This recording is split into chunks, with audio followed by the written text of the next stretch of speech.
Hi guys, unboxing ng binili niya sa motor. Masama nga yung loob ko, hindi ako binalikan ng sukli.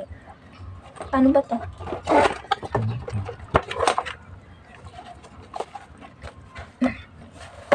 Pakita ko sa inyo.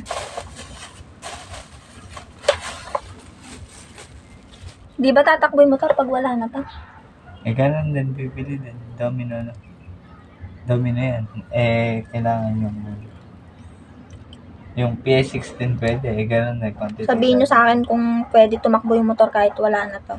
Isahan ako na to eh. Di natakbo pa ba lang ganyan? J-clutch na. Pang ganito. Kaya pala mahal. Meron pang dibasaw. Dibaso nga yan. Kompleto. At dalawa pala. Dati isa lang binili mana. Ito. Ayun eh. Nakita niya sa online eh. Ito. Ang ganda naman. Tapos sa ito eh. Kompleto din pala. Ito. Yung mga tornilyo. Saan mo nabili ka? Wholesale lang yan. Hindi ka 950. 980 yan. Ito yung brand niya. Domi Brembo. Brembo, baka naman. Lagi kami bumibili ng brand niyo. Ito, Rayos. Pangyagusan naman yan. Ito, Rayos din. Para makumpleto na yung sirang motor namin. Yan.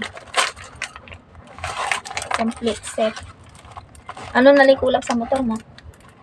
Yung dugtong na ng papator na. Yun, ala nga kaming mabili ng ano. May tawag doon? Extension. Extension shock ng ano. Ang XRM125.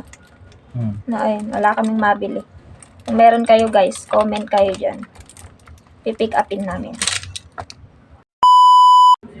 Ang ina kasi, kapangit-pangit ng Lunis ko ngayon. Magang-maga, abay guys, kagigising ko lang. Mangingi ng pera sa akin, bibili daw siya ng gamit dun sa motor. Sabi 600 lang, binigyan ko ng 1K, sabi ko ibalik yung sukle. Abay hindi ako binalikan ng sukle kahit piso.